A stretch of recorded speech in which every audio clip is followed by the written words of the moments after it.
547 people go missing in national forests every year in America. Most are found within 48 hours.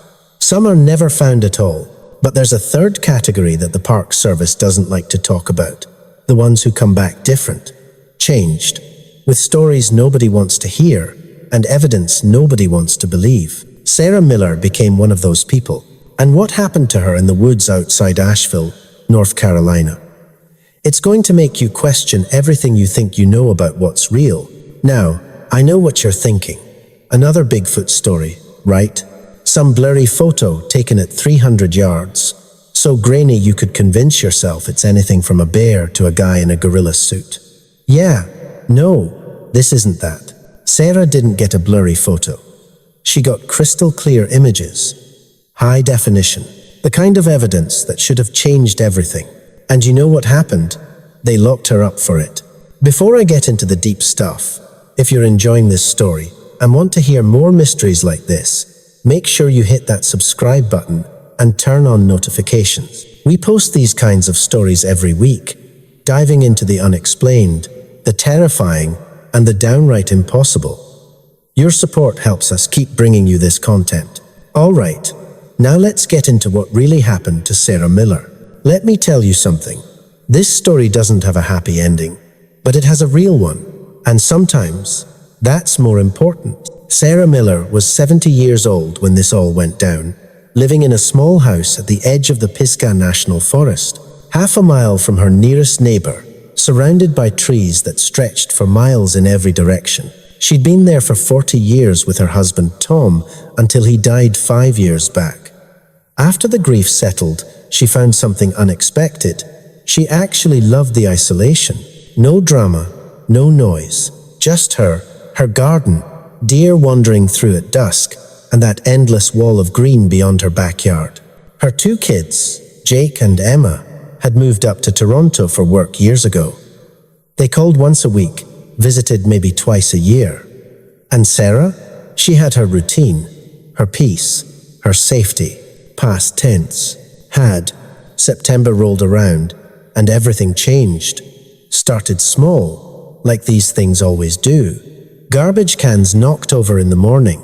Sarah figured it was bears or raccoons. They get them around there, especially in late summer when they're fattening up for winter. She'd pick up the scattered trash, secure the lids better, and go about her day. Normal life, normal problems. Then her bird feeders started coming down. She had 3 of them hanging from hooks, 7 feet up on her porch posts. Industrial strength hooks, the kind rated for 50 pounds. One morning in early September, she found all 3 torn down, not just knocked off. The metal hooks had been ripped clean out of the wood, like someone had grabbed them and yanked with incredible force. The feeders themselves were crumpled like tin cans, seeds scattered everywhere. Sarah stood there in her nightgown, staring at the damage. And here's the thing, a bear could knock down a feeder, sure, but ripping industrial strength hooks out of solid wood, bending metal with that kind of force, that seemed like something else entirely. She thought maybe vandals. Maybe someone was messing with the old lady living alone. Thing is, she was half a mile from the nearest neighbor. That's a hell of a hike just to destroy some bird feeders. The next morning, she found the footprints. She'd been watering her tomato plants when she noticed them in the soft mud near her garden fence. At first, she thought they might be human. They had the basic shape, 5 distinct toe marks, the general outline of a foot, but they were massive, nearly twice the length of her own foot, size 6, and so deep the mud had been compressed into hard ridges around each print. Whatever made these tracks was heavy, very heavy. Sarah crouched down, her knees popping, and held her hand over one of the prints. Her whole hand, fingers spread wide, didn't even cover half of it. A cold feeling settled in her stomach. Not panic, not yet. Just this creeping sense that something was wrong. She looked toward the tree line, maybe 30 yards from where she stood. The forest was silent. No birds, no rustling leaves, just stillness.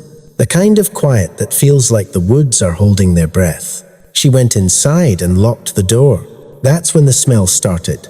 It's hard to describe, but I'll try. Imagine wet dog, but worse, deeper, mustier, mixed with something that reminded her of spoiled meat, left in the Sunday, and underneath all that, a sharp, unwashed stench, like something that had never bathed in its entire life, never even tried. The smell would come and go, usually at night. She'd be reading in bed or watching television, and suddenly it would drift through the house, thick and penetrating, making her eyes water. She started keeping all her windows and doors locked, even during the day. The September heat was brutal, and her little house didn't have air conditioning. But she couldn't stand the thought of that smell, or whatever was causing it, getting inside. She'd sit there sweating in the evening heat, every window shut tight, wondering what the hell was out there in her backyard. The worst was waking up at 2 or 3 in the morning with the stench filling her bedroom. She'd lie there in the darkness, heart pounding, afraid to move, because the smell meant something was close, very close. Sometimes she'd hear sounds outside, heavy footsteps on the gravel driveway, or this low huffing noise that didn't match any animal she knew. She'd pull the covers up to her chin like a child and wait for sunrise. During the day, she tried to rationalize it. A sick bear, maybe, or a dead animal somewhere in the woods nearby, rotting. But she knew better. Something about it felt wrong, deliberate, like whatever was making that smell was doing it on purpose. She thought about calling her kids, but what would she say? That she was scared of a smell, that her garbage cans were getting knocked over. They'd worry. Worse, they might think she couldn't handle living alone anymore. Might start talking about assisted living or moving in with them up in Toronto. So Sarah stayed quiet, kept her doors locked, waited. It happened on a Tuesday night in mid-September. She remembered because Tuesday was the night Emma usually called, but she'd texted earlier saying she had a work thing and would call Wednesday instead. So Sarah was alone, more aware of it than usual. She'd gone to bed around 10, but sleep wouldn't come. The house felt wrong somehow, too quiet, but also too loud. Every creak of the floorboards, every settling noise seemed amplified. She lay there staring at the ceiling, listening. Around midnight, she heard something outside her bedroom window, a rustling in the bushes. Then what sounded like something large brushing against the side of the house. Her bedroom was on the first floor, facing the backyard and the forest beyond. She'd lived in that room for decades and never felt afraid. But that night, lying in the darkness, she was terrified. The rustling continued. Then she heard it, a sound she could only describe as sniffing, like something was standing right outside her window, pressing its nose against the screen, breathing in her scent, long deliberate inhales. The smell hit her then, so strong she almost gagged. That same rotten, unwashed stink, but concentrated now, overwhelming. Sarah couldn't just lie there. She had to know what was making that sound. Moving as quietly as she could, she slipped out of bed and crept to the window. Her hands were shaking so badly she could barely grip the curtain. She pulled it back just an inch, just enough to peek outside. At first, she couldn't process what she was seeing. Her brain kept trying to make it something normal. A person, a bear, anything that made sense. But it wasn't any of those things. There was a creature standing maybe 10 feet from her window, easily 7 or 8 feet tall, covered entirely in dark brown fur that looked coarse and thick. Its shoulders were impossibly broad, making its head look almost small by comparison. The arms hung down past where its knees should be, ending in massive hands with fingers that looked too long. It wasn't moving, just standing there in her backyard, facing her house, watching. The moonlight was bright enough that she could see details she didn't want to see. The fur wasn't uniform. It was shaggy in places, matted in others like it had been rolling in something.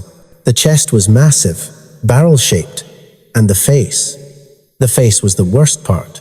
It was flat, almost human-like in structure, but wrong. The nose was broad and flat, the eyes were set deep under a heavy brow, and the mouth hung slightly open, showing what looked like large yellowed teeth. It was looking directly at her window, directly at her. Sarah must have made a sound, a gasp, a whimper, something, because its head tilted slightly, like it was acknowledging her, like it knew she was there. Her phone was on her nightstand. She grabbed it, her hands trembling so badly she almost dropped it twice. She managed to open the camera app, her fingers fumbling over the screen. She held the phone up to the gap in the curtain and took a photo. The flash went off. For a split second, the creature was illuminated in stark white light. She saw every detail with terrible clarity, the texture of its fur, the reflection in its deep-set eyes, the way its massive chest expanded with each breath. Then it turned. Not quickly, not in a panic, just calmly turned its body and walked toward the forest. It moved on two legs with a gait that was almost human, but not quite.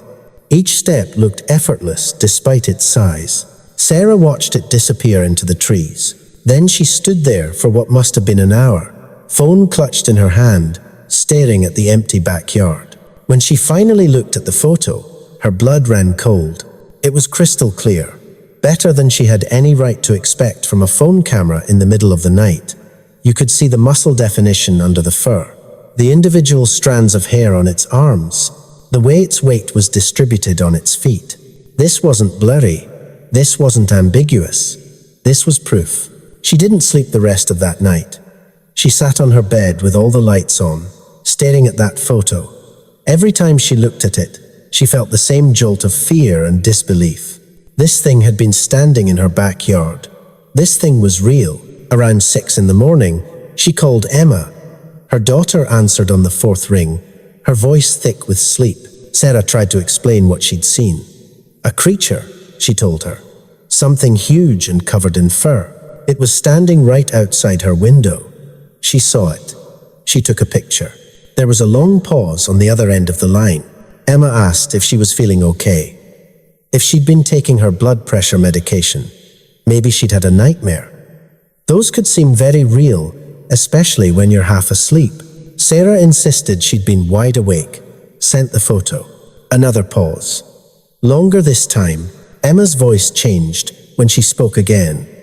Careful, like she was talking to someone fragile. She said the photo was very clear, maybe too clear. Had Sarah been playing around with any photo editing apps? Or maybe she'd found the image online somewhere. Sarah felt something cold settle in her chest. Her own daughter thought she was lying, or worse, losing her mind. She tried to explain again, but Emma cut her off, said she was worried, said maybe Sarah shouldn't be living alone so far from everyone, said she'd call Jake, and they'd figure something out. The call ended shortly after that. Sarah sat on her bed, phone in her hand, staring at that photo. She had proof, clear, undeniable proof, and her own daughter didn't believe her. She spent the next 3 days trying to figure out what to do. She called the local sheriff's office, told them she'd seen something unusual on her property. The dispatcher asked what kind of unusual. When Sarah said she wasn't sure, maybe a bear that walked on 2 legs, the dispatcher's tone changed, became dismissive. Said they'd send someone out when they had time. Nobody came. She tried posting the photo online, on a forum for wildlife sightings. Within an hour, people were calling it fake, said it was clearly photoshopped, or a guy in a costume, or CGI. Someone ran it through some kind of forensic analysis tool and claimed they'd found evidence of digital manipulation. Sarah barely knew how to check her email, let alone edit photos, but nobody believed that. She tried showing it to her neighbor, Marcus Thompson, who lived half a mile down the road. He was a retired forest ranger, in his 70s like her. If anyone would understand, it'd be him. Marcus looked at the photo for a long time. Then he looked at her. His expression was careful, guarded. He said it was a hell of a picture, very convincing. But he'd been in these woods for 50 years and never seen anything like that. Black bears could get big, real big, stand up on their hind legs, in the right light, at the right angle. They could look almost human. Sarah pointed out the details. The arms, the hands, the face. Marcus handed her phone back. Said sometimes our eyes play tricks on us, especially at night, especially when we're scared. Said she should probably talk to her doctor, get her blood pressure checked, make sure everything was all right. That careful tone again, like he was humoring a child. Sarah felt something break inside her. Not anger, just this deep, exhausted sadness. She had proof, and nobody would believe it. Worse, they all thought something was wrong with her. Over the next week, things escalated. The creature came back. She'd see it in the tree line at dusk, just standing there, watching her house. Sometimes it would move along the edge of the forest, staying in the shadows. Other times it would venture closer, out into the open. Sarah took more photos, videos. She documented everything. Timestamps, detailed descriptions, measurements of the footprints she found in her yard. She was meticulous, obsessive. She thought if she could just gather enough evidence, someone would have to believe her. The creature seemed to grow bolder. One night, she heard it on her porch, heavy footsteps on the wooden planks. She grabbed her phone and crept to the front door. Through the peephole, she could see it standing there, massive and dark, its face illuminated by her porch light. She took another photo through the peephole, crystal clear. You could see every detail of its face, the deep-set eyes, the flat nose, the way its lip curled slightly, showing those yellowed teeth. Then it turned and looked directly at the peephole, like it knew she was there, like it could see her seeing it. Sarah stumbled backward, heart hammering. She heard it move across the porch, heard something scrape against the siding, then silence. In the morning, she found massive scratches in the wood beside her front door.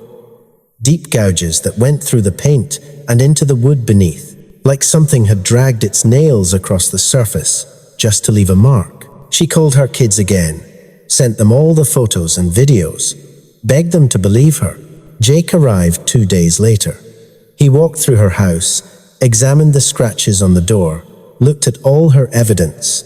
His face was worried, sad. He sat her down at the kitchen table and spoke gently. Said he and Emma were concerned. Said the photos looked very real, professional even. Too professional for someone who didn't know how to edit images. Said he'd talked to some people, experts, who said the photos showed signs of manipulation. Sarah tried to protest, but Jake kept going. Said her behavior over the past week had been erratic, obsessive. She'd barely slept, barely eaten. She'd called the sheriff's office 4 times, posted on dozens of websites. She was fixated on this creature. He said they thought she was having a mental health crisis, brought on by isolation and grief. Dad had only been gone 5 years. That was recent, and living alone out here, no one to talk to. It could do things to a person's mind. Sarah felt like she was falling, like the ground had opened up beneath her. Jake said they'd found a place, a facility in Asheville, really nice, with doctors who specialized in geriatric care, just for a little while, just until she felt better. She looked at him, her son, the boy she'd raised, and saw pity in his eyes. That's when she realized she'd already lost. The evidence didn't matter. The truth didn't matter. They'd decided she was sick, and nothing she said or showed them would change their minds. 3 days later, Jake and Emma drove her to the Asheville psychiatric facility, a low brick building surrounded by landscaped grounds. It looked pleasant, peaceful, like a resort. Sarah walked through those doors, knowing she wasn't crazy, knowing she'd seen something real, and knowing that nobody, not her children, not the doctors, not anyone, believed her. The intake process was thorough. They asked about her mood, her sleep, her eating habits. They asked about Tom's death, about living alone, about the photos. She tried to stay calm, tried to explain rationally, but everything she said just seemed to confirm their diagnosis. Delusional disorder, the psychiatrist said, brought on by isolation and unresolved grief. The photos were either found online or manipulated, evidence of how deeply she believed in the delusion. Treatment would involve medication, therapy, and social integration. They took her phone.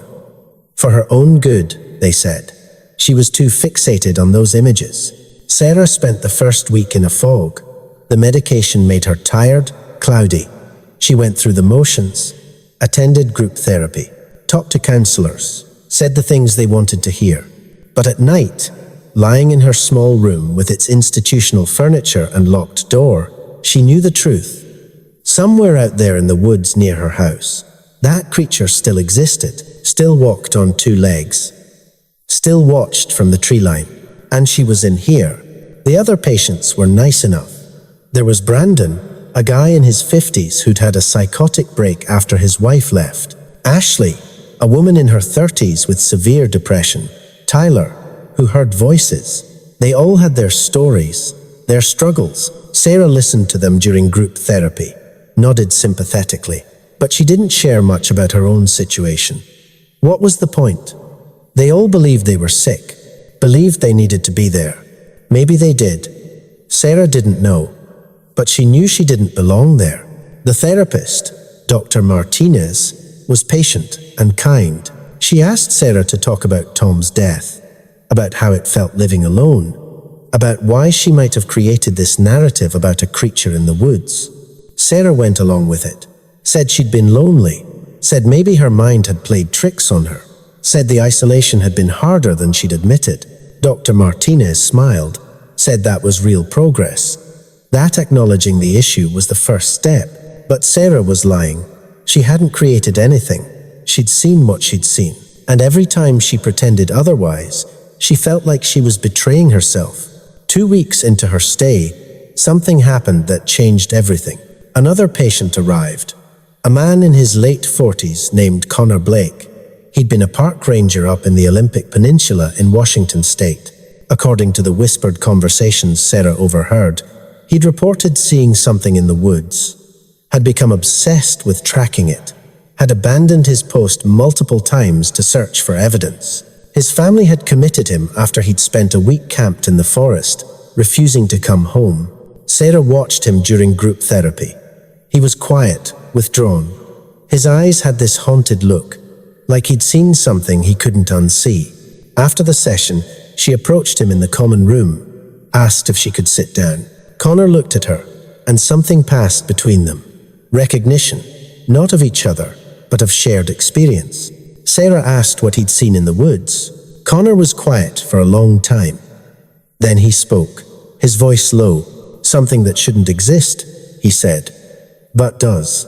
Sarah felt tears well up. For the first time since arriving, someone understood. They talked for hours that day, compared experiences. Connor had seen it multiple times over the course of 3 months. A creature, massive and bipedal, covered in dark fur. It had followed him during patrols, watched him from the tree line, left footprints that were too large to be human, too human-like to be animal. He'd taken photos too, clear ones. His wife had accused him of faking them. His colleagues at the Park Service had suggested he take a leave of absence. When he'd refused to drop it, when he'd kept insisting it was real, they'd started the process of removing him from his position. His family had intervened, said he needed help, and now he was here. The worst part, Connor said, isn't that they don't believe. It's that they can't believe, like their brains won't let them process it.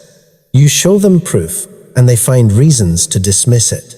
Say it's fake, say it's a costume, say it's Photoshop. Anything but accept that something like that could be real. Sarah understood exactly what he meant. Over the following weeks, she and Connor formed an unlikely friendship. They'd sit together during meals, walk the grounds together, talk about their experiences, not loudly, not where the staff could hear, but quietly, between themselves. It helped, having someone who believed her, who didn't think she was crazy, who'd seen the same thing she had. Connor told her about others, people he'd met online before his commitment, others who'd reported similar sightings. A woman in Montana who'd filmed one from her cabin, a hunter in Idaho who'd found a dead elk torn apart in ways that didn't match any known predator, a teenager in Oregon who'd stumbled across one while hiking and been so traumatized he'd stopped going outside. All of them dismissed. All of them told they were mistaken, or lying, or mentally unwell. There's a pattern, Connor said one afternoon as they sat in the garden. The better the evidence, the harder people push back. Blurry photo, taken from far away? That's interesting, worth investigating. Crystal clear image that shows every detail? Must be fake. It's like people have a threshold for what they can accept. Anything beyond that threshold, and they shut down. Sarah thought about her photo, about how clear it had been, about how that clarity had worked against her. So what do we do? She asked. Connor smiled sadly. Nothing. We play along. Take the meds. Attend the therapy. Say we were mistaken. And when they let us out, we keep our mouths shut. That's it. We just pretend it never happened? What's the alternative? Keep fighting. Keep insisting it's real. That's how you stay in places like this forever. Connor looked around the garden, at the high fence surrounding the facility. I've got a wife and 2 kids who think I'm sick. If I want to see them again, if I want any kind of normal life, I have to tell them what they want to hear. Sarah understood. But it felt like defeat. Like the truth didn't matter if nobody would listen. 3 months into her stay, the facility held a family therapy session. Jake and Emma drove down from Toronto. They sat in Dr. Martinez's office. Looking uncomfortable, Dr. Martinez asked Sarah how she was feeling. Sarah said better, said she'd had time to reflect, said she understood now that she'd been struggling after Tom's death, that the isolation had been harmful, that her mind had created something to cope with the loneliness. She watched her children's faces as she spoke, saw relief, hope. Emma asked if she still believed the creature was real. Sarah looked at her daughter, thought about the truth, thought about that night, seeing it outside her window, the fear and awe and absolute certainty. Then she said no, she'd been mistaken, stressed, grief-stricken. She understood that now. Jake smiled, said he was so glad she was getting better, said they'd been worried. The session ended with talk about Sarah's discharge. Another few months, maybe, long enough to make sure she was stable. Then she could come live with them in Toronto. They'd found a buyer for her house. Everything was arranged. Sarah nodded and smiled and said that sounded wonderful. When they left, she went back to her room and lay on the bed, staring at the ceiling. She'd just denied the most significant thing that had ever happened to her. Denied what she knew to be true. But what choice did she have? That night, she couldn't sleep. She kept thinking about the house, about the creature, about all the evidence she'd gathered that was now gone, deleted, dismissed as the product of a sick mind. Around 2 a.m, she got out of bed and stood at her window. The facility was surrounded by woods, not as dense as the forest near her house, but still. Trees stretched into darkness. And as she stood there, she saw something move between the trunks. Just a shadow, just a shape that was too large to be a deer, too upright to be a bear. It stopped at the edge of the tree line, stood there, a darker patch against the darkness. Sarah's breath caught. Her heart hammered. She pressed her face against the window, trying to see better. The shape didn't move, didn't come closer. Just stood there, watching the building, watching her window. Then it turned and disappeared into the forest. Sarah stood there for a long time, trembling. Had that been real? Or had she just wanted it to be real so badly that her mind had created it? She didn't know anymore, and that scared her more than anything. The next morning, she told no one about what she'd seen, attended her sessions, took her medication, played along. Connor found her in the common room at lunch, asked if she was okay. She looked tired. Sarah almost told him, almost described what she'd seen last night. But she stopped herself, because what if it had been nothing? What if she really was seeing things now? So she said she was fine, just didn't sleep well. Connor studied her face, nodded slowly. He didn't believe her, but he didn't push. The weeks passed. Sarah's discharge date was set for early December. Jake and Emma arranged everything. Her house sold in November. They packed up her belongings, put most of it in storage, sent her photos of the room they'd prepared in Toronto. It looked nice, safe, far from any forests. Sarah looked at those photos and felt nothing. This was her future. A comfortable room in her son's house. Neighbors close by. Activities. People. No more isolation. No more living at the edge of the woods. No more creatures watching from the tree line. She should have felt relieved. Should have felt grateful that her children cared enough to take her in. Instead, she felt hollow. Connor was discharged a week before her. They said goodbye in the common room. He'd be going back to Washington, to his wife and kids, back to normal life. "You going to be okay?" he asked. Sarah nodded, said she'd be fine. Moving to Canada with her kids, starting fresh. "You're lucky," Connor said. "They still want you around. What about your family?" "My wife filed for divorce last month. Kids are adults there. They're trying. But things are different now." He smiled sadly. "Guess that's the price, huh? We saw something real, something impossible, and we lose everything for it." Sarah didn't know what to say. Connor pulled out a piece of paper with a phone number written on it. "Look, if you ever need to talk to someone who gets it, call me, anytime." She took the number, folded it carefully, and put it in her pocket. They hugged goodbye. Connor left through the facility's front doors, back to his fractured life. Sarah stood in the common room, watching him go, wondering if she'd ever see him again. December 2nd arrived. Jake picked her up in the morning.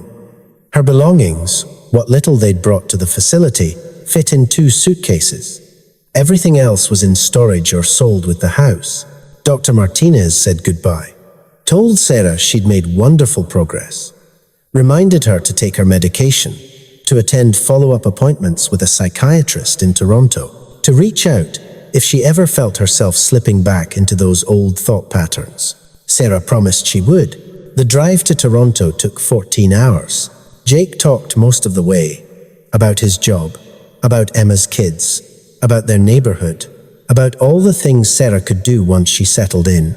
Senior centers, book clubs, volunteer opportunities. Sarah listened and nodded and watched the scenery pass by. They left North Carolina behind, drove through Virginia, Maryland, Pennsylvania, New York, each mile taking her further from her old life, further from the woods where she'd seen something impossible. Part of her felt relieved. Part of her felt like she was running away. They crossed into Canada late that night, arrived at Jake's house in a quiet Toronto suburb. A nice 2-story place with a neat lawn and close neighbors. Emma was waiting. She hugged Sarah tight, said she was so glad she was there, so glad she was better. They showed her to her room. Yellow walls, floral curtains, a comfortable chair by the window, just like the photos. Sarah smiled and said it was lovely. Said she was tired from the drive. Could she rest? They left her alone. She sat on the bed in this strange room that was now supposed to be home. Outside the window, she could see other houses, streetlights, cars passing by, civilization pressing in from all sides. No woods, no trees, no shadows that might hide something impossible. She should have felt safe, but she just felt empty. Like she'd left part of herself behind in that facility, or maybe back in North Carolina. In that moment when she first saw the creature outside her window and knew with absolute certainty that she wasn't alone in the universe. That certainty was gone now, replaced with doubt and medication and well-meaning family members who thought she was fragile. Sarah lay down on the bed, still fully dressed, closed her eyes, and for the first time in months, she let herself cry. The next few weeks were an adjustment. Jake and Emma tried hard to make her feel at home. They included her in meals, took her shopping, introduced her to neighbors, signed her up for a seniors yoga class at the community center. Everyone was nice, friendly, normal. Sarah went through the motions, smiled at the right times, made small talk, took her medication every morning with breakfast. But she felt like she was playing a role, like she was pretending to be someone she wasn't anymore. At night, she'd lie in her room and think about the house in North Carolina, about the forest, about the creature. Had it come back after she left? Did it wonder where she'd gone? Or had it moved on, found other territory, other houses to watch. These thoughts made her feel crazy. The exact kind of thoughts that had gotten her committed in the first place. So she tried to stop having them. She attended her follow-up appointments with Dr. Harrison, a psychiatrist in Toronto. He was professional, thorough. Asked about her mood, her sleep, her thoughts. She told him she was adjusting well. Said she felt better being around family. Said she hadn't thought about the creature in weeks. That last part was a lie. Dr. Harrison seemed pleased with her progress. Adjusted her medication slightly. Encouraged her to stay active, stay social, stay engaged with her new life. Sarah did all of that. She went to yoga, joined a book club at the local library, volunteered at a community garden. Kept busy, kept distracted. But some nights, lying in bed, she'd take out Connor's phone number, look at it, wonder if she should call, wonder if he was doing okay, if he'd managed to rebuild his life, or if seeing that creature had destroyed it beyond repair. She never called. What would she say? That she was fine? That would be a lie. That she wasn't fine. That would be an admission that the treatment hadn't worked. So she kept the number in her dresser drawer. A small secret. A connection to someone who understood what she'd experienced, even if she couldn't talk to him about it. Christmas came. Emma's family drove in from Toronto's East End. The house filled with noise and laughter, and children running around. Sarah sat in the living room, watching the chaos, feeling very far away from all of it. Emma's daughter, Madison, 8 years old, climbed into Sarah's lap, asked if she liked Toronto, if she was happy living with Uncle Jake. Sarah said yes, said she was very happy. Madison studied her face with that brutal honesty only children have, said Sarah didn't look happy. She looked sad. Sarah felt her throat tighten. She hugged Madison close. Said sometimes grown-ups were sad even when they were happy. That it was complicated. Madison accepted this. Asked if Sarah wanted to see the drawing she'd made at school. Sarah said she'd love to. They spent the afternoon looking at Madison's drawings. They were good, creative. One showed a family of bears in a forest. Another showed a house with a garden. A third showed something that made Sarah's heart stop. A large figure, drawn in brown crayon, standing among trees.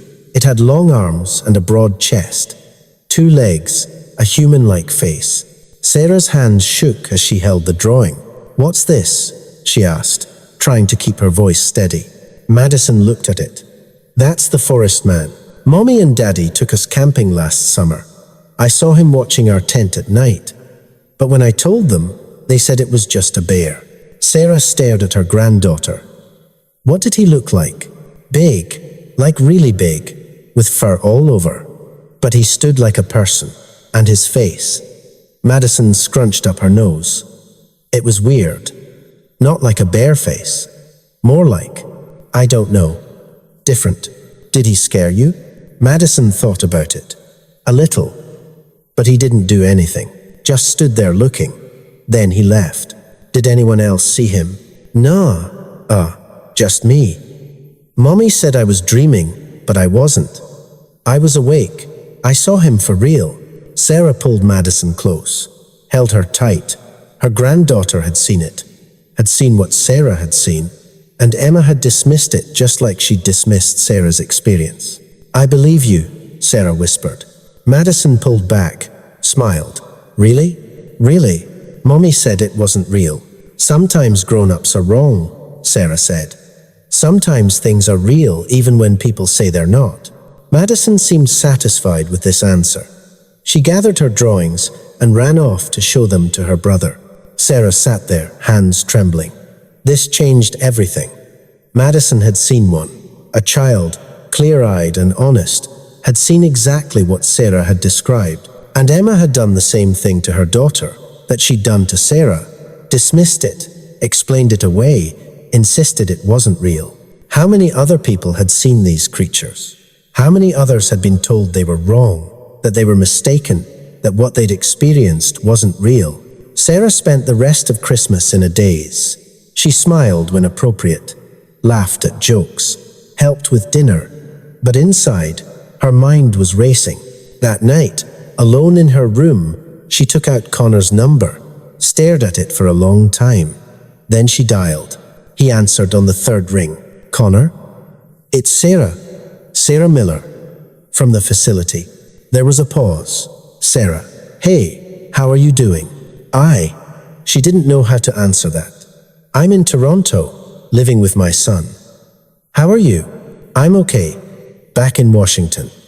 Staying with my brother until I figure things out." His voice was careful. "Why are you calling? Is everything all right?" Sarah told him about Madison, about the drawing, about her granddaughter, seeing the exact same things Sarah had seen. Connor was quiet for a long moment. "Did you tell anyone?" "No. I didn't know what to say." "But Connor, if Madison saw one too, if other people are seeing them, what does that mean?" "It means we weren't crazy. It means these things are real." "But Sarah?" His voice was serious. "It doesn't matter. We know they're real. Your granddaughter knows. But nobody else is going to believe it. And if you start pushing this again, if you try to convince people, you know where you'll end up. So we just stay quiet? We stay quiet. We stay sane. We stay free." He sighed. "I know it sucks. I know it feels wrong. But the truth is, the world doesn't want to know these things exist. And people like us, who've seen them, we have to carry that knowledge alone." Sarah felt tears on her cheeks. "That's not fair." "No, it's not. But it's reality." They talked for a while longer. Connor told her about others he'd been in contact with online, people who'd had similar experiences. There was a whole community, he said, people who'd seen these creatures, who knew they were real, who stayed quiet to avoid being labeled insane. Some had lost jobs, lost families, lost everything because they'd tried to prove what they'd seen. Others had learned to keep silent, to carry the knowledge like a burden. Before they hung up, Connor said something that stuck with Sarah. "The hardest part isn't seeing something impossible. It's living in a world that refuses to admit impossible things exist. We're stuck between what we know and what everyone else believes. That's a lonely place to be." Sarah agreed. It was lonely, unbearably lonely. After the call, she sat in the dark, thinking about the creature, about Madison, about all the people who'd seen these things and been forced into silence. The next morning, she went back to her routine. Yoga, book club, volunteering, playing the role of a normal grandmother adjusting to her new life. But something had shifted. She wasn't trying to convince herself anymore. Wasn't trying to forget what she'd seen. She knew it was real. Madison's experience had confirmed that. She just had to learn to live with that knowledge in secret. Months passed. Winter turned to spring. Sarah settled into her life in Toronto, made friends at the book club, got close with Emma's kids, helped Jake with his garden. From the outside, she looked like she'd recovered, like the treatment had worked, like she was happy and stable and grateful for her new life. Inside, she carried the truth like a stone, heavy, constant, inescapable.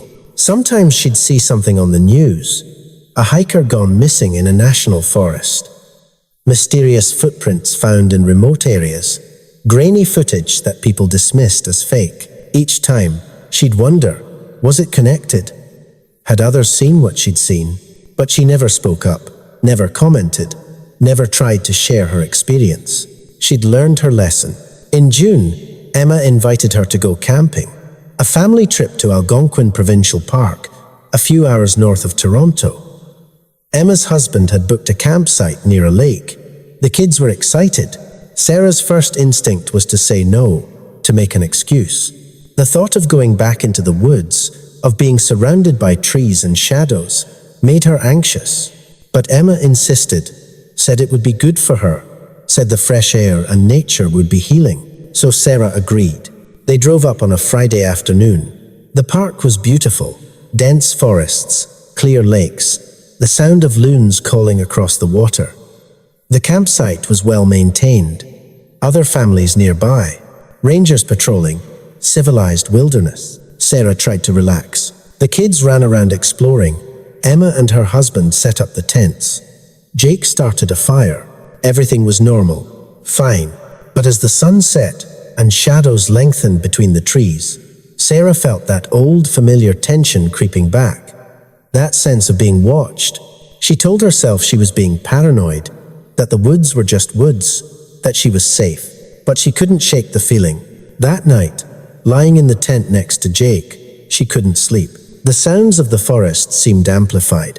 Every snapping twig, every rustling leaf. She lay there listening, heart beating too fast.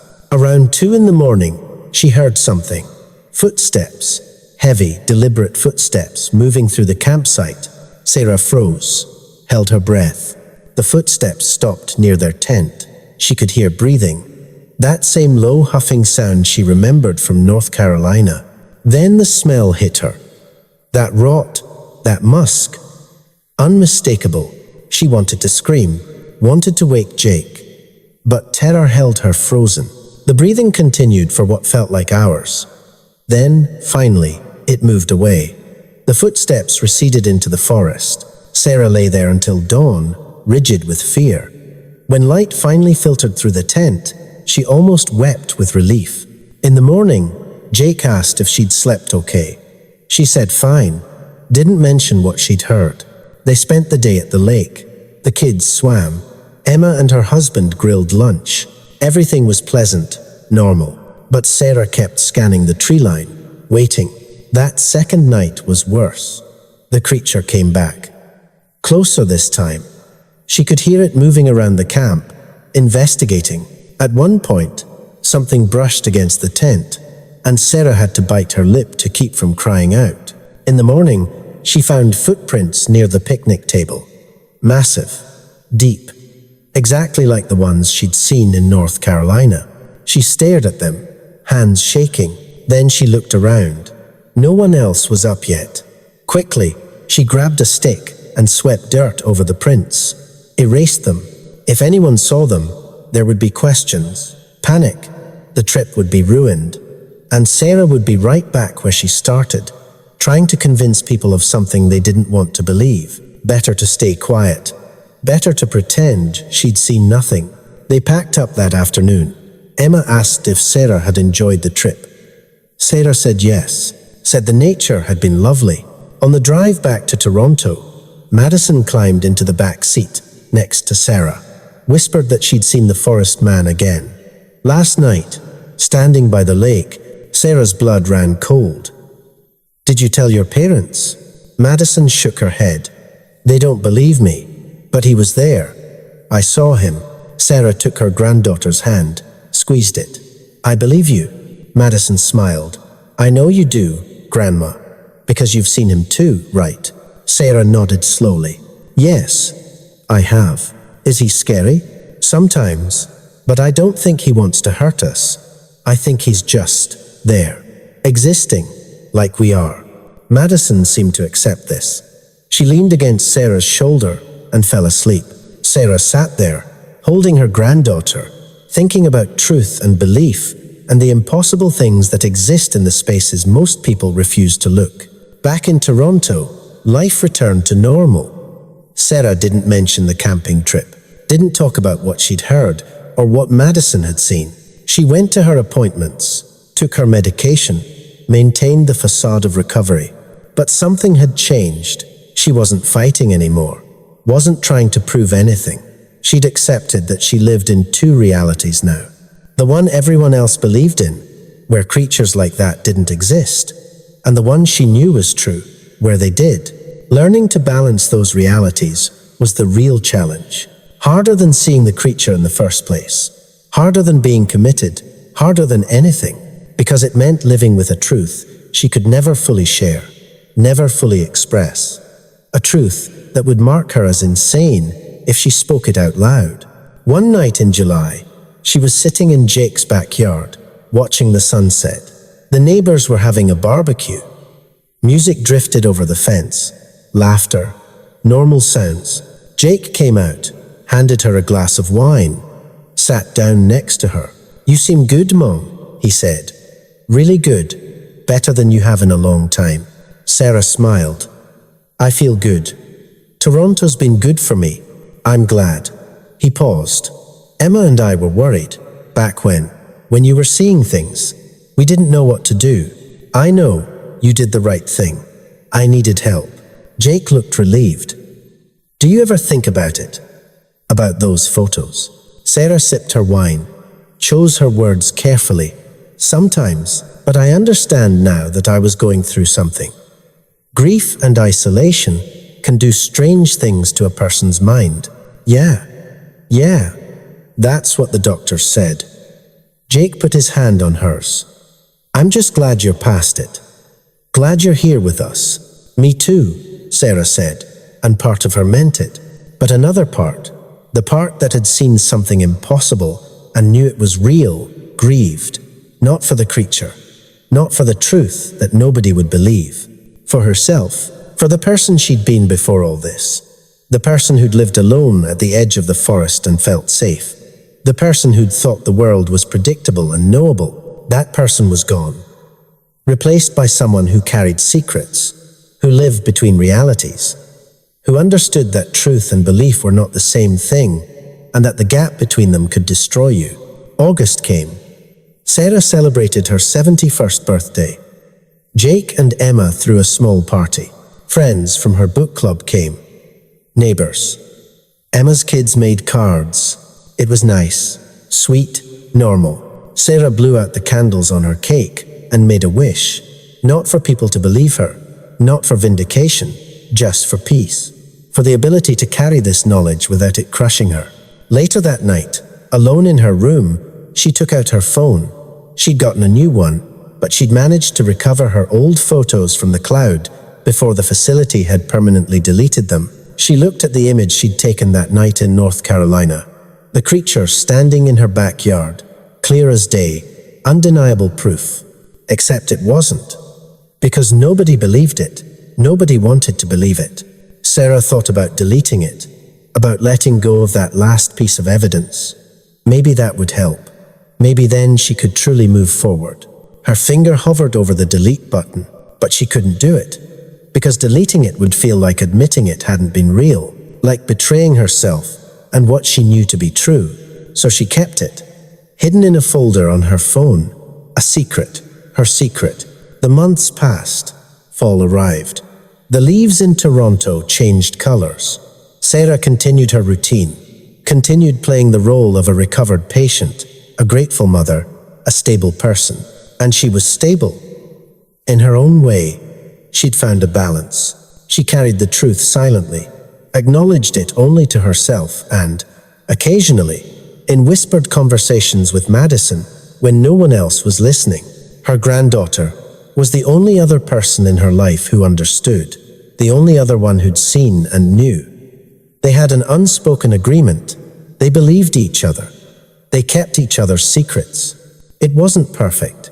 It wasn't justice. It wasn't vindication. But it was survival, and sometimes that had to be enough. In October, almost exactly a year after she'd first seen the creature in North Carolina, Sarah got a call from Connor. They talked occasionally now, every few months, checking in, reminding each other they weren't alone.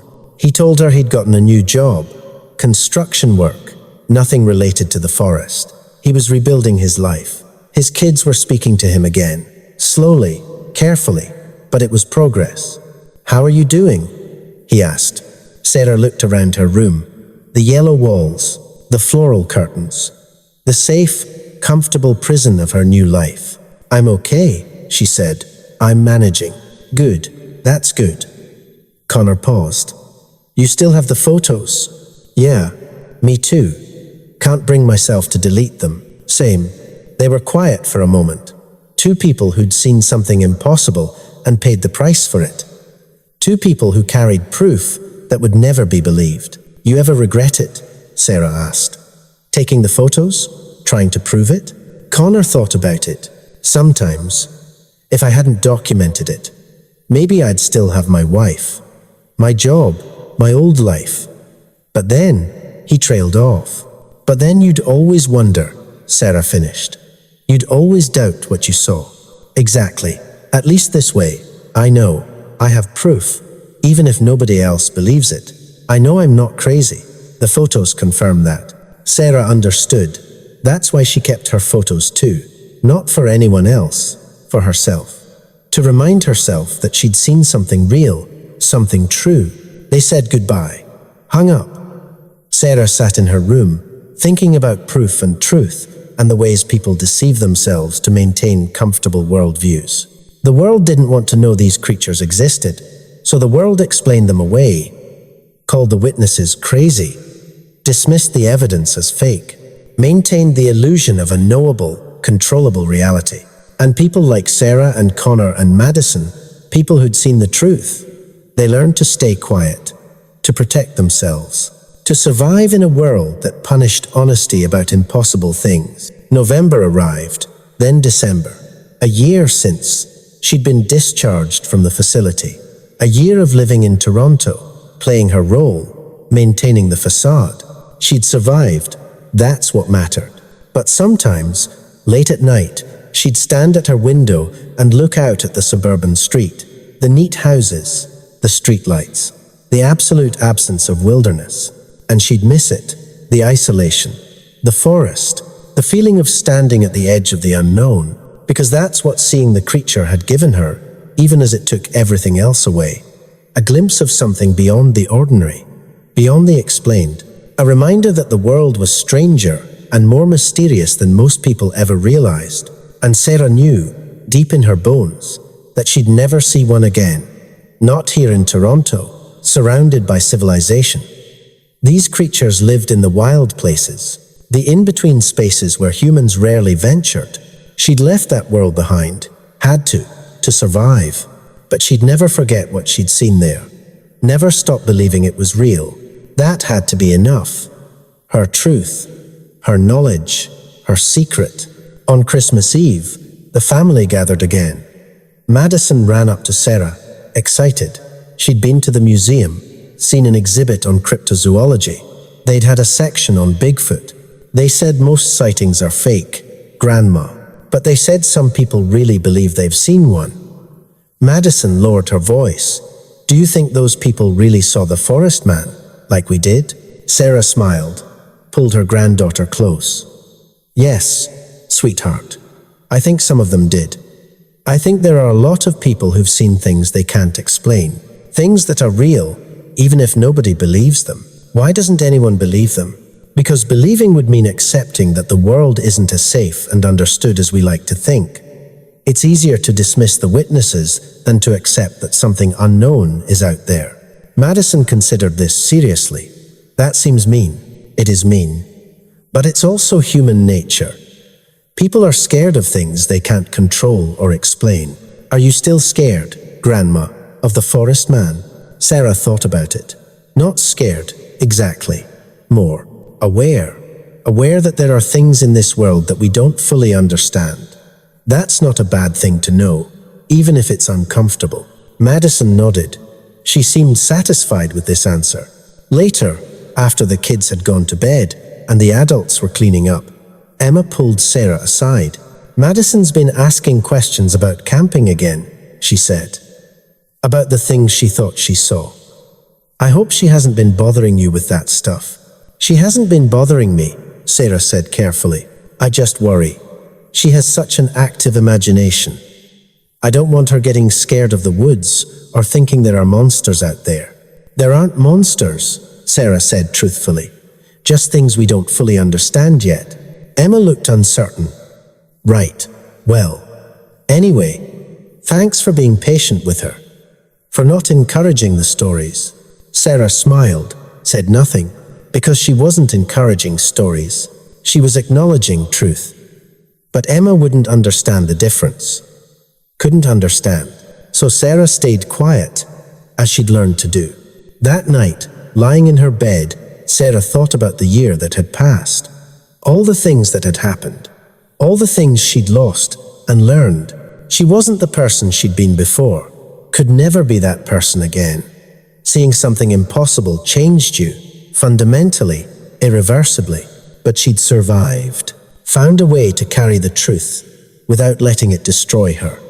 Found a balance between what she knew and what the world would accept. It wasn't perfect, but it was life. Complicated, messy, full of secrets and compromises. And sometimes, that was all you could ask for. Sarah closed her eyes. In the darkness behind her eyelids, she saw it again. The creature standing in her backyard. Massive. Impossible. Real. She'd never forget that image. Would carry it with her for the rest of her life. Her proof. Her truth. Her burden. And somewhere out there, in the forests of North America, other creatures walked. Other impossible things existed. Moving through the shadows, watching from the tree line, surviving in the spaces humans rarely explored. Sarah knew this with absolute certainty. And that knowledge, even though she could never share it, even though it had cost her nearly everything, was somehow comforting. She wasn't alone in the universe. None of us were. There were mysteries out there, unknown things, impossible things, and that made the world a little more magical, a little more terrifying, a little more real. Sarah fell asleep, thinking about the forest, about the creature, about truth and belief, and the complicated space between them. And she dreamed of trees. The dream was different this time. Not a nightmare, not a memory. Just Sarah standing at the edge of a forest she didn't recognize, watching something massive move between the trees. In the dream, she wasn't afraid, just curious. The creature turned, looked at her with those deep-set eyes, and nodded, like it understood, like they had an agreement. She woke with tears on her face. January brought bitter cold to Toronto, the kind that hurt your lungs when you breathe. Sarah spent most of her time indoors, helping Jake with his remote work, baking with Emma's kids, attending her therapy appointments. Dr. Harrison was pleased with her continued progress, said her medication seemed well balanced, said she appeared to be thriving in her new environment. Sarah agreed with everything he said, took her pills, smiled at the right times. But something was shifting inside her. Not breaking, not cracking, just changing. She'd been thinking about Connor's words, about the community he'd mentioned, other people who'd seen these creatures and stayed silent. She wondered about them, wondered if they felt as isolated as she did. One evening in late January, while Jake and his wife were at a work function, Sarah did something she hadn't done in months. She opened her laptop and started searching, not for proof, not to convince anyone, just to see if there were others like her. She found forums, private groups, people sharing experiences they couldn't share anywhere else. A woman in Montana who'd filmed something from her cabin window, a man in Idaho who'd found tracks near his property, a teenager in Oregon who'd seen one while hiking and hadn't gone into the woods since. Connor had been right. There were dozens of them, maybe hundreds, people who'd seen something impossible and been forced into silence. Sarah created an anonymous account, posted her story.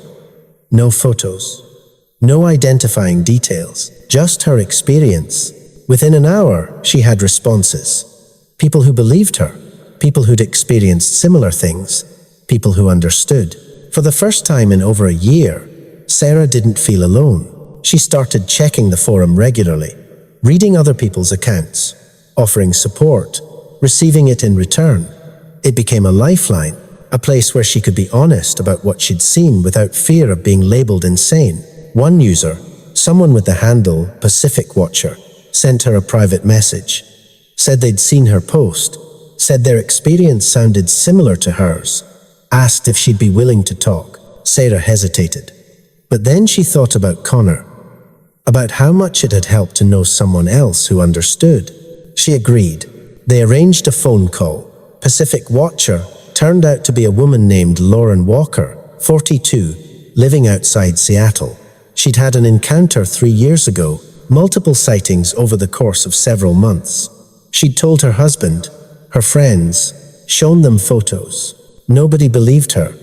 Her husband suggested therapy. Her friends started avoiding her. Eventually, she'd stopped talking about it. "I still have the photos," Lauren said, "but I keep them hidden. Nobody knows except my sister, and even she thinks I edited them. Do you ever regret documenting it?" Sarah asked.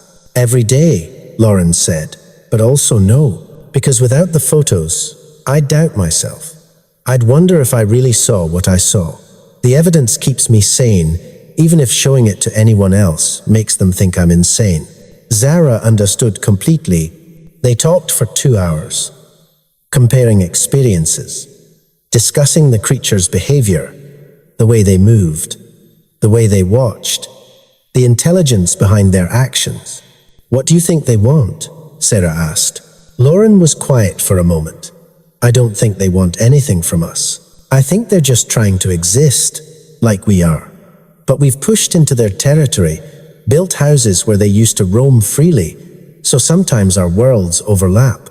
And when that happens, when someone sees them clearly enough to document it, the creatures become threatened. Not by the person necessarily, but by the potential exposure. You think they understand cameras?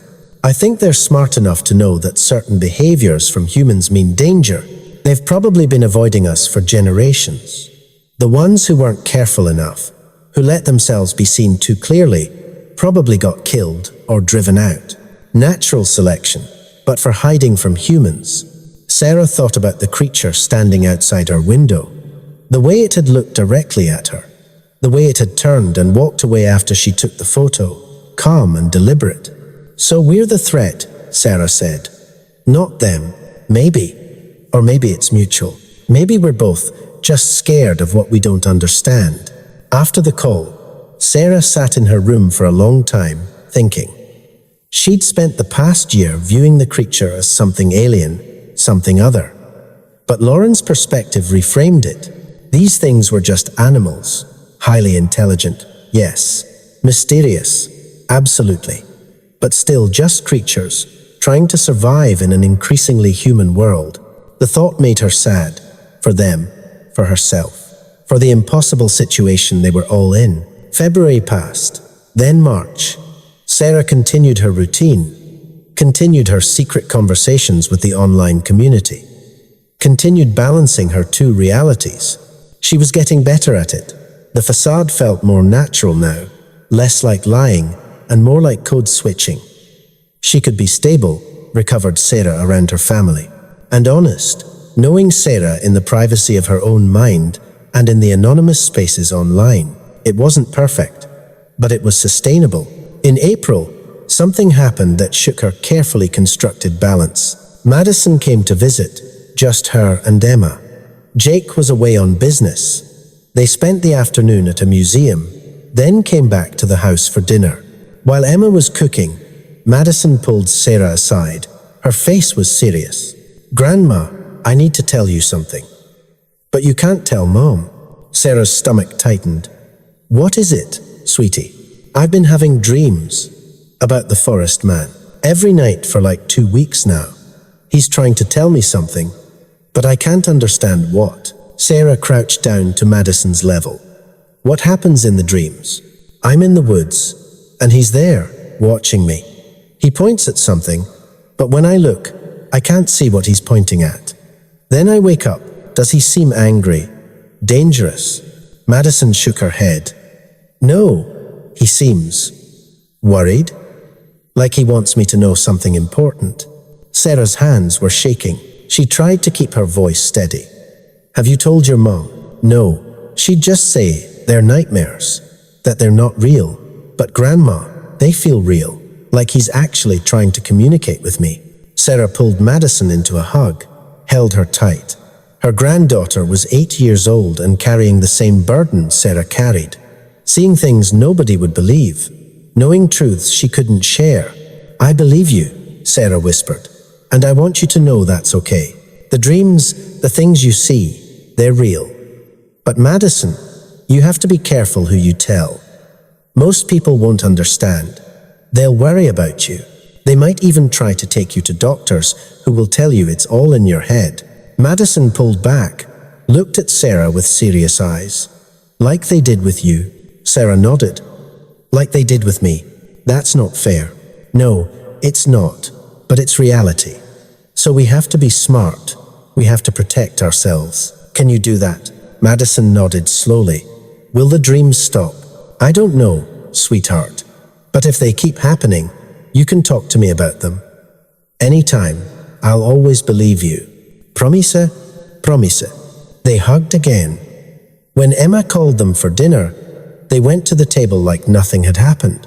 Like Madison hadn't just confessed to receiving messages from something impossible in her dreams, but Sarah's mind was racing. Why was Madison having these dreams? What did they mean? Was it just her subconscious processing what she'd seen? Or was something else happening? That night, after Emma and Madison had gone home, Sarah couldn't sleep. She kept thinking about Madison's description, the creature pointing at something, trying to communicate. Around 2 a.m., she got up and opened her laptop, logged into the forum, posted about Madison's dreams. The responses came quickly. Several other users reported similar experiences. Dreams of the creatures trying to communicate, trying to warn them about something. One user, someone called Mountain Hermit, said their dreams had started right before a major wildfire swept through their area. Said the creature in their dream had been pointing toward the mountains, toward where the fire would eventually start. Another user, Northern Tracker, said they'd dreamed of a creature blocking a trail. 2 days later, there was a fatal rock slide on that exact trail. Lauren messaged her privately. I had dreams too, after my sightings. Lasted about a month. The creature was trying to show me something in the forest. I finally went to look, found evidence of illegal poaching in the area, reported it anonymously. The dreams stopped after that. Sarah read these accounts with growing unease. Were these creatures somehow psychic? Could they communicate through dreams? Or was this just pattern recognition, humans finding meaning in random events? She didn't know. Couldn't know. But she couldn't dismiss it either. The next week, Madison's dreams continued. Each time Emma brought her to visit, Madison would pull Sarah aside and describe them. The creature, the pointing, the sense of urgency. Sarah started documenting them, writing down every detail Madison remembered, trying to find a pattern. On the 5th dream, Madison added something new. There was a smell, she said, like smoke, and the forest man looked scared. That's the first time I've ever seen him look scared. Sarah's blood ran cold. Smoke? Yeah, like something was burning. That night, Sarah went back to the forum, posted about the smoke, asked if anyone knew what it might mean. Mountain Hermit responded immediately. Wildfire season. If the creature is showing smoke, it might be warning about fire. Where does your granddaughter live? Sarah messaged back, Toronto. But she saw the creature during a camping trip to Algonquin Provincial Park last summer. Check the fire risk reports for that area. See if anything's developing. Sarah spent the next hour researching. Algonquin was still cold, snow on the ground. No fire risk yet, but summer was coming. And climate change had made wildfire seasons increasingly unpredictable and severe. Was the creature warning Madison about a future fire? It seemed insane. But then again, everything about this situation was insane. Sarah decided to keep monitoring, keep documenting. See if the dreams revealed anything more specific. Over the next 2 weeks, Madison's dreams became more detailed. The smoke got thicker. The creature became more agitated. And in the last dream, Madison said she finally understood what it was pointing at. A campsite, she told Sarah. The same campsite where we stayed last summer. There were people there, cooking on a fire. But the fire was too big, too close to the trees. And everything was so dry. Sarah felt sick. When did you have this dream? Last night. And you're sure it was the same campsite? I'm sure, Grandma. I recognized the lake. The big rock we used to jump off. It was definitely the same place. Sarah made a decision. That evening, after Madison and Emma left, she called the ranger station at Algonquin Provincial Park. A ranger answered. Young sounding, professional, Sarah chose her words carefully. Hi, I'm calling because I'm concerned about fire safety at one of your campsites. Site 47 on Lake Opiongo. I was there last summer and noticed some campers being careless with their fires. Thank you for calling that in, ma'am. We take fire safety very seriously. I'll make a note for our patrols to pay extra attention to that site. Is the park very dry right now? It's still early in the season, but yes, we've had less snow than usual this winter. We're already concerned about fire risk come summer. Sarah thanked him and hung up. She'd done what she could. If a fire did start at that campsite, at least the rangers would be aware. But she felt ridiculous. She just called a ranger station because of her 8-year-old granddaughter's dreams about a creature that wasn't supposed to exist.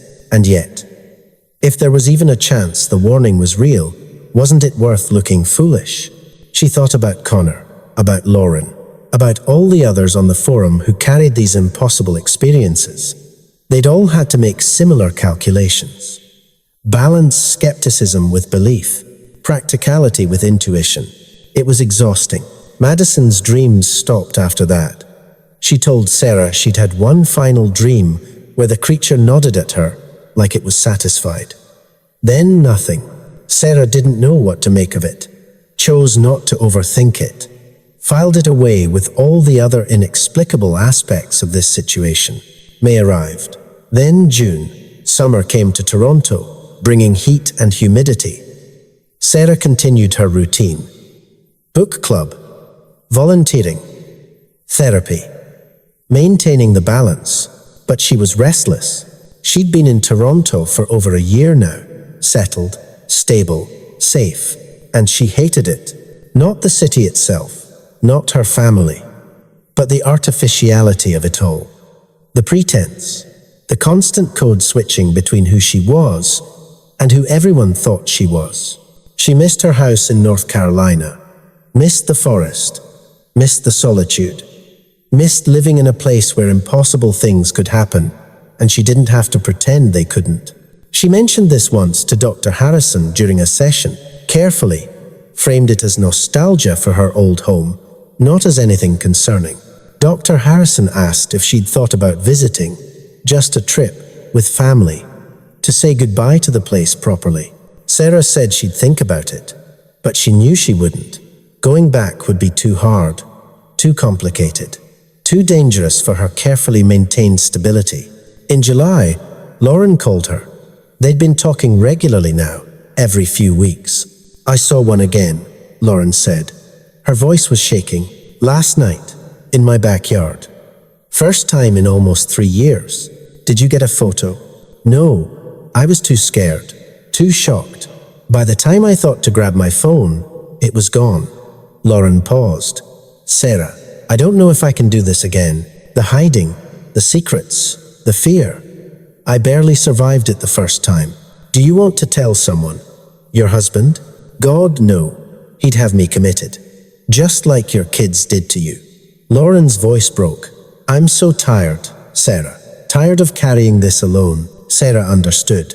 The weight of secret knowledge was crushing sometimes.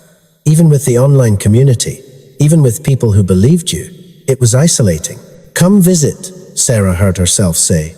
Come to Toronto. We can talk in person. Sometimes that helps. Lauren was quiet for a long moment. Then, really? You'd want me to come? Yeah. I think we could both use a friend who gets it. They made plans. Lauren would fly out in 2 weeks. Stay for a long weekend. Sarah told Jake and Emma that an old friend from North Carolina was visiting. They seemed pleased, happy that Sarah was maintaining social connections. If only they knew the real reason for the visit. Lauren arrived on a Friday in late July.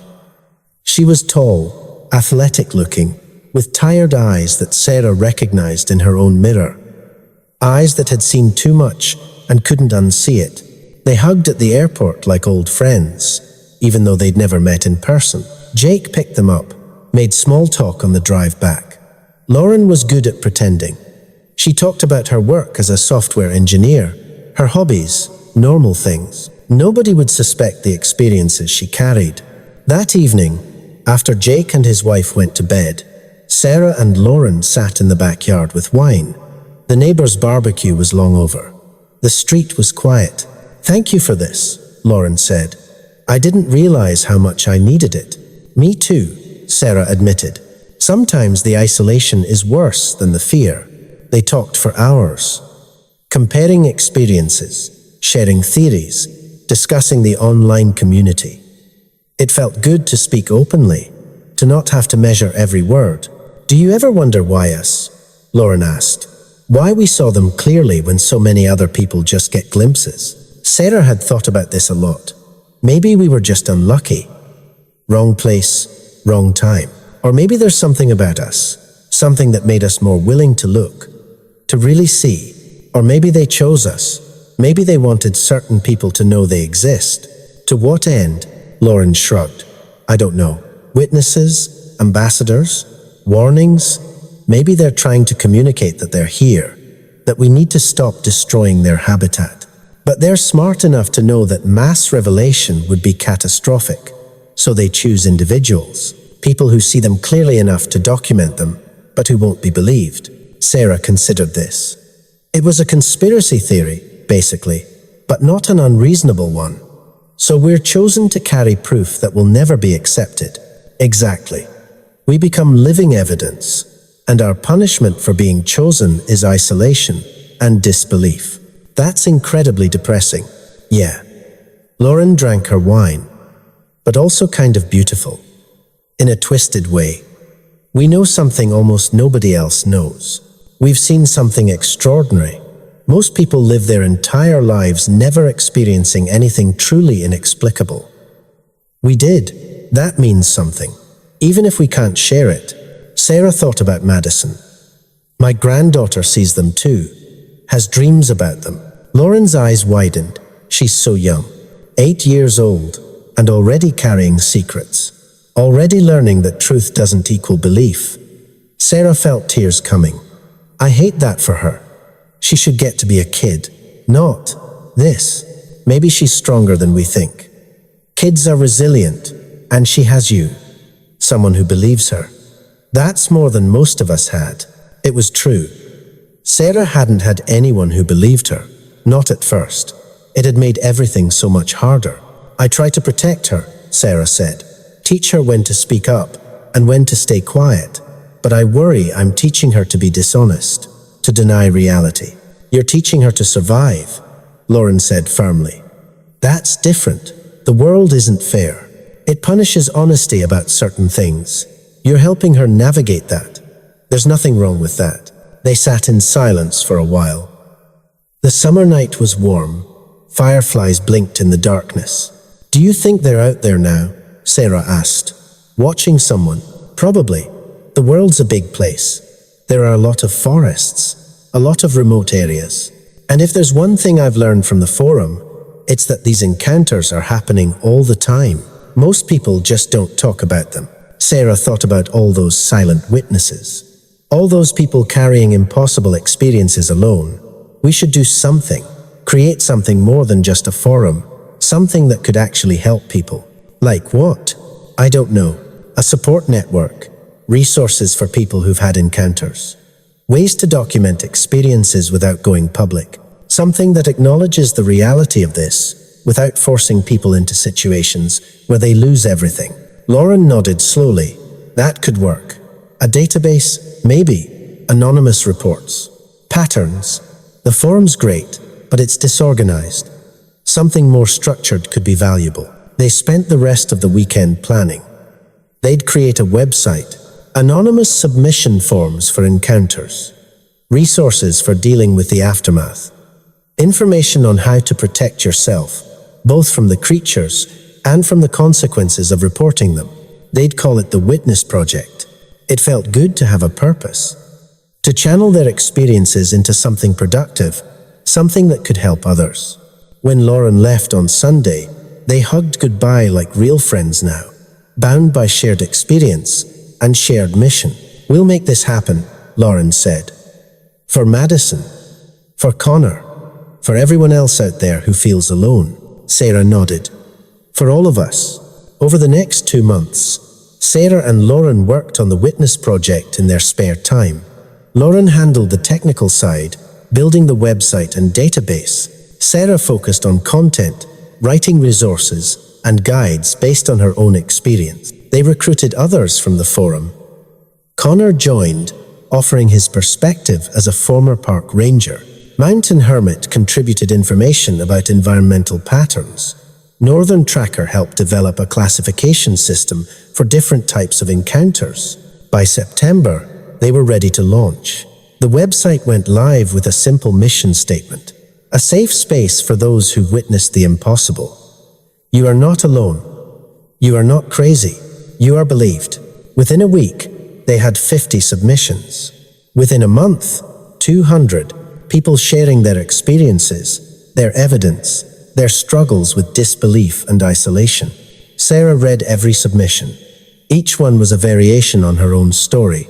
Someone seeing something that shouldn't exist, taking photos or videos, trying to share it, being dismissed, ridiculed, or worse. The commonalities were striking. The creatures were seen across North America, from Alaska to Florida. Behavior was consistent, intelligent, deliberate. Evidence was always dismissed as fake. Witnesses were always labeled as unreliable. The Witness Project began compiling data, mapping sighting locations, analyzing patterns. Not to prove the creatures existed to the broader world, but to understand them better, to help witnesses make sense of their experiences. Sarah found purpose in this work. It gave meaning to what had happened to her. Her experience, as painful as it had been, could now help others navigate similar situations. Emma noticed Sarah seemed happier, more engaged, asked what had changed. Sarah said she'd started volunteering with an online support group, which was true, just not the whole truth. Emma seemed pleased, said she was glad Sarah had found a community. If only she knew. October arrived, the anniversary of Sarah's discharge from the facility, a full year of living in Toronto, of maintaining her careful balance. Dr. Harrison reduced her medication, said she was doing remarkably well, said he'd rarely seen someone recover so thoroughly from a delusional episode. Sarah smiled and thanked him. Didn't mention the Witness Project. Didn't mention that she still believed every word of her original experience. Didn't mention that she was now helping dozens of other people process similar encounters. She'd learned to separate Dr. Harrison's version of her story from her own. In his version, she'd been sick and gotten better. In her version, she'd seen something real and learned to hide it. Both versions could coexist. They had to. That night, she logged into the Witness Project. There was a new submission that made her pause. A woman in Asheville, North Carolina. Living on the edge of the Pisgah National Forest, she'd seen a creature in her backyard 3 times in the past month. Had taken photos. Her children didn't believe her. She was afraid to tell anyone else. Sarah's hands shook as she read the submission. This woman was living Sarah's exact experience. Same location, same situation, same fear. Sarah messaged her immediately. Told her about her own experience from 2 years ago. Told her she wasn't alone. Told her about the Witness Project and the community of believers. The woman, who went by the username Forest Edge, responded within an hour. She was crying, she said. For the first time in weeks, she didn't feel crazy. They talked for hours. Sarah shared everything she'd learned. How to document safely, how to protect yourself, when to speak up and when to stay quiet, how to maintain relationships while carrying impossible knowledge. Forest Edge soaked it all in, said it was like Sarah was describing her exact situation, her exact fears. Did you lose everything? Forest Edge asked. Sarah hesitated, then told the truth. Yes, my home, my independence, a year of my life in a psychiatric facility, my children's trust, so I'm going to lose everything too. Not necessarily. You have something I didn't. You have this community. You have people who've been through it and can guide you. You don't have to make the mistakes I made. What should I do? Sarah thought about it carefully. Document everything, but keep it private. Don't show anyone except people in this community. Don't try to prove it to your family or authorities. Just gather the evidence for yourself, so you know you're not crazy, and keep living your normal life. Don't let the sightings consume you, even if it keeps coming back, even then, because the alternative is losing everything. And trust me, that's worse than carrying the secret. Forest Edge was quiet for a moment. That's not fair. No, it's not. But it's reality. They said goodnight. Sarah sat in her room, staring at the screen. She'd just advised someone to hide the truth, to live a lie. 2 years ago, she would have told herself to fight, to insist on being believed. But she knew better now.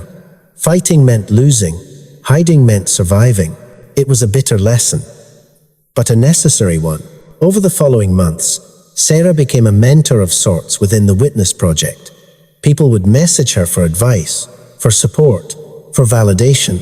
She helped them all, shared her experience, offered guidance. Sometimes that guidance meant encouraging silence. Sometimes it meant helping them find the courage to speak up when the situation allowed for it. Each conversation was a reminder of how many people were out there, seeing impossible things and struggling with the weight of that knowledge. The project grew. By December, they had over 500 submissions. A global map showed sighting locations spanning North America, with clusters in the Pacific Northwest, Appalachia, and the Rockies.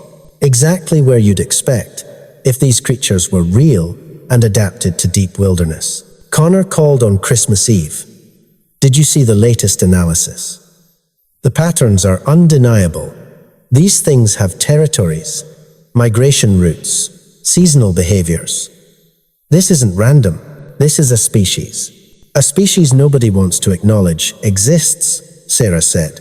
Yet. Nobody wants to acknowledge yet. Eventually, the evidence will be overwhelming.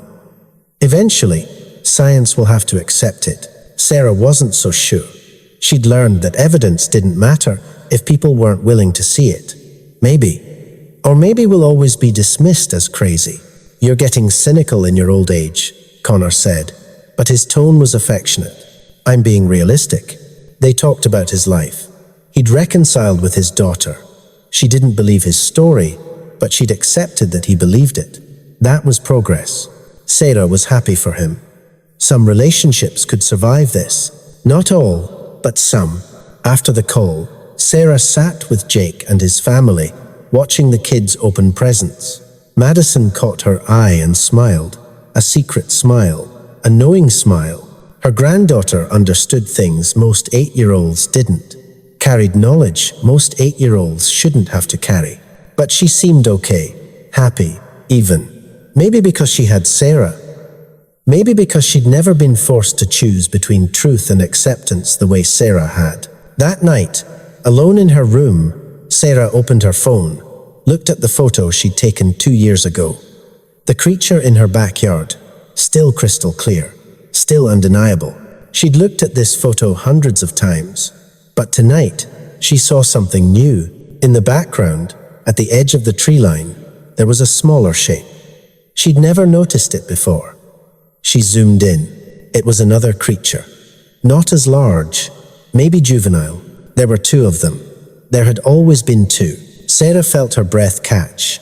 All this time, she'd focused on the large one in the foreground, never noticed the smaller one watching from the trees. She sent the photo to Lauren and Connor, pointed out what she'd discovered. Their responses came quickly. Shock, amazement. This meant they weren't solitary. They had family groups, social structures. The implications were staggering. Sarah sat there, staring at the photo, understanding shifting. These creatures weren't just individual oddities. They were a population, a community, living parallel to humans, staying hidden, protecting their young.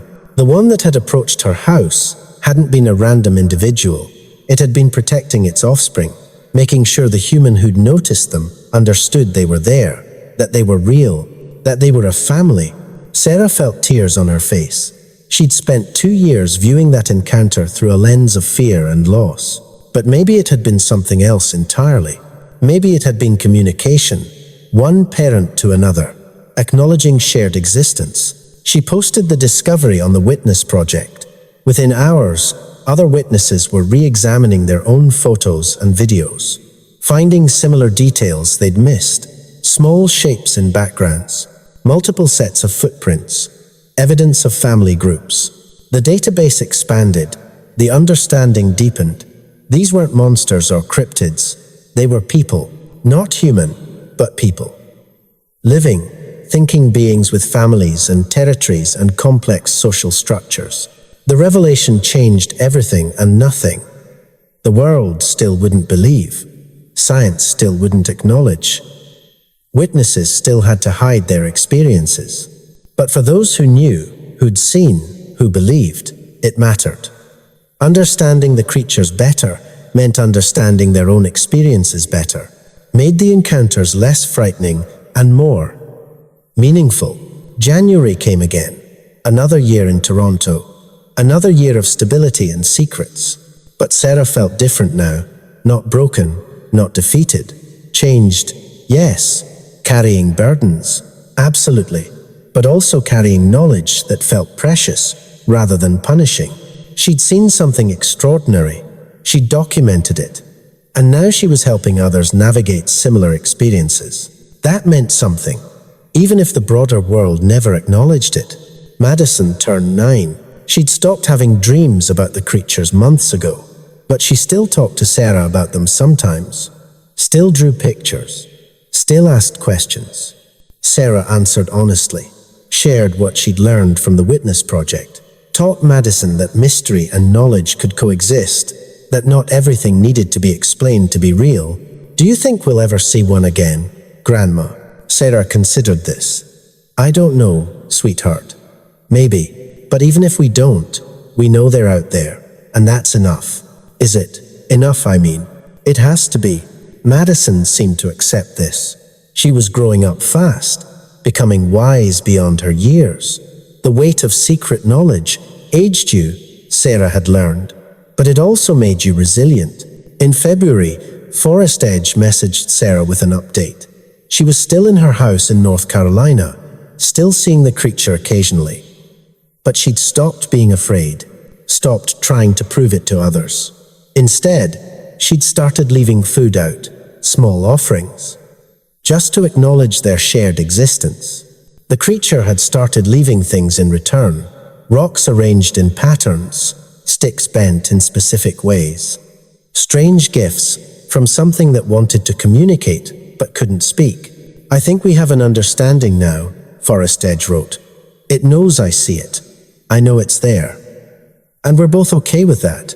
It's peaceful, strange, but peaceful. Sarah smiled. That was progress. That was adaptation. That was learning to live with impossible things. Maybe that's what this was all about. Not proof, not belief, not convincing the world. Just learning to coexist with mystery. To acknowledge that reality was stranger and more complex than most people wanted to admit. And finding others who understood, who'd seen what you'd seen, who carried the same burdens and the same wonder. The Witness Project continued to grow.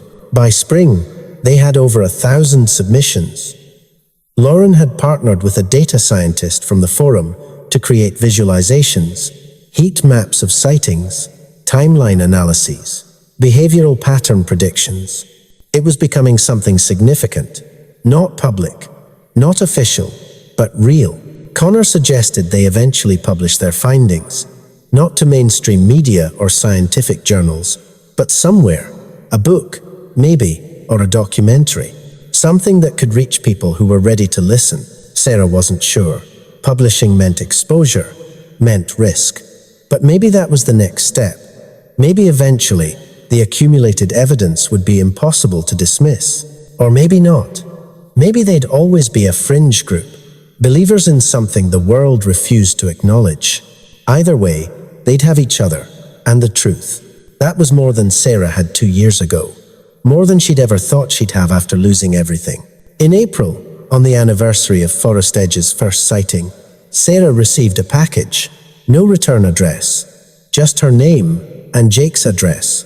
Inside was a photograph, high quality, printed on photo paper. It showed a creature standing at the edge of a forest, same basic shape as the ones Sarah had seen, same proportions, same impossibility. But this creature was holding something. A branch, bent into a specific shape, an arc, a curve, almost like a letter. And in the background, barely visible, you could see a house. Sarah's old house. The one that had sold over a year ago. Forest Edge had taken this photo from Sarah's old property. The creature was still there, still existing, still leaving signs. There was a note with the photo. Just a few words in handwriting Sarah didn't recognize. They remember. Thank you. Sarah held the photo for a long time, crying. She'd been so focused on what she'd lost. She'd forgotten what she'd gained. She'd seen something real, something extraordinary, and she'd survived it. And now she was helping others survive it too. That was legacy. That was meaning. That was enough. She put the photo in a frame, displayed it on her dresser. When Jake asked about it, she said it was from a friend in North Carolina. A shot of the old property. He looked at it, commented on the nice composition, the way the light hit the trees, didn't notice the creature, or maybe noticed, and unconsciously dismissed it. The brain was good at that, seeing what it expected to see. Ignoring what didn't fit, Sarah let him believe what he wanted to believe. She knew the truth. That was what mattered. Spring turned to summer. The Witness Project thrived. Sarah's therapy sessions became less frequent. Dr. Harrison was pleased with her continued stability, suggested they could discontinue treatment soon if she continued to do well. Sarah agreed. She didn't need therapy to process what she'd experienced. She'd already processed it, accepted it, integrated it into her life. The therapy had been for everyone else's benefit, to prove she was better, to prove she could be trusted to live in society without making uncomfortable claims. She'd passed that test, could stop performing now. In July, Lauren visited again. They spent a long weekend working on the next phase of the Witness Project. They'd decided to create a documentary. Nothing sensational, just interviews with witnesses, their experiences, their struggles, their resilience. They'd release it online, free. No profit motive, just truth, for anyone who wanted to see it. Connor flew in to help. The three of them spent hours planning, scripting, preparing. It felt good to work together, to take their individual experiences and weave them into something larger. The documentary took 4 months to complete. They interviewed 24 witnesses, people from across North America, different ages, backgrounds, professions, all with the same story, seeing something impossible and being punished for acknowledging it. The footage was powerful, honest, raw. They titled it The Witness, simple, direct. They released it in November, posted it on YouTube, Vimeo, independent platforms. Didn't promote it heavily, just let it exist for people who were looking for it. Within a month, it had 300,000 views. Within 2 months, over 1 million. The comments were divided. Some people believed. Some people mocked. Some people shared their own experiences. Some people accused the witnesses of lying or being mentally ill, exactly what Sarah expected. But buried in the comments were messages that mattered. People saying, "This happened to me too." People saying, "Thank you for sharing." People saying, "I'm not alone." Those messages made it worthwhile. The documentary brought more people to the Witness Project. More submissions, more data, more understanding. It also brought attention. Researchers reached out, curious about the patterns they'd documented. Podcasters requested interviews. Bloggers wrote articles. Sarah declined most requests. She'd learned her lesson about public exposure. Let the documentary speak for itself. But some opportunities were worth taking. A psychology professor wanted to study the impact of witnessing unexplained phenomena. A sociologist wanted to examine how communities form around shared impossible experiences. These studies could be valuable, could legitimize what witnesses went through, even if they didn't legitimize the creatures themselves. Sarah participated, gave interviews, provided data, all anonymously, carefully, protecting herself while contributing to understanding. December arrived. 2 years since Sarah's discharge. 2 years of living in Toronto. 2 years of maintaining her balance between truth and acceptance. Dr. Harrison officially discharged her from treatment, said she'd made a full recovery, said he was proud of her progress. Sarah thanked him. shook his hand, walked out of his office for the last time. She'd graduated, passed all the tests, proved she was sane by pretending she'd been insane. The irony wasn't lost on her. That evening, Jake took her out to dinner to celebrate. Said he was relieved she was doing so well. Said he'd been worried 2 years ago, but now she seemed like herself again. Sarah smiled, said she felt good, and she did. Just not in the way Jake thought. She felt good because she'd found meaning in her experience. Found community, found purpose. Not despite what had happened, but because of it. She'd seen something impossible, and instead of letting it destroy her, she'd let it transform her. That night, lying in bed, Sarah thought about the past 2 years. Everything she'd lost and everything she'd gained. She'd lost her home, her independence, a year in a psychiatric facility, her children's initial trust, but she'd gained understanding, community, purpose, connection with others who'd shared similar experiences. She'd learned that truth was complicated, that belief was personal, that sometimes staying silent was the strongest choice you could make. She'd learned to live with mystery, to accept that some things couldn't be explained or proven, but were real nonetheless. And she'd learned that losing everything could lead to finding something more important than what you'd lost. Sarah fell asleep thinking about the creatures, hoping they were safe, hoping their territories remained protected, hoping that someday the world would be ready to acknowledge their existence, but not needing that day to come, because she already knew, and knowing was enough. The end came quietly, as endings often do, not with revelation or vindication, just with acceptance. Sarah Miller lived another 8 years in Toronto, remained active with the Witness Project until her health declined, watched Madison grow into a young woman who understood the world's complexity in ways most people never would. She never saw another creature, but she didn't need to. Once was enough. Once changed everything. When Sarah died at 79, peaceful in her sleep, her family mourned a woman they thought they understood, a woman who'd struggled with mental health but recovered, a woman who'd adjusted to loss and found new meaning in her later years. They didn't know the truth, didn't need to. But Madison knew, and Connor knew, and Lauren knew, and hundreds of others who'd been helped by the Witness Project knew. Sarah Miller had seen something impossible, had documented it, had survived the consequences, and had spent the rest of her life helping others navigate similar experiences. That was her legacy. Not the photos nobody believed, not the story nobody accepted, but the community she'd helped build, the people she'd supported, the understanding she'd contributed to. In a small box in Madison's closet, carefully preserved, were 2 items: Sarah's original photo of the creature, and Forest Edge's photo showing the creature near Sarah's old house.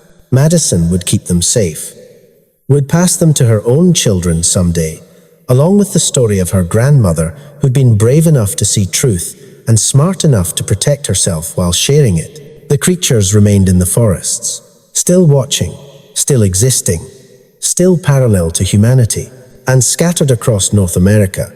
Hundreds of witnesses carried their impossible knowledge, some silent, some speaking carefully, all connected by shared experience and the Witness Project Sarah had helped create. The world didn't believe, but the witnesses knew, and that knowledge, that community, that understanding was real, more real than any proof could ever be.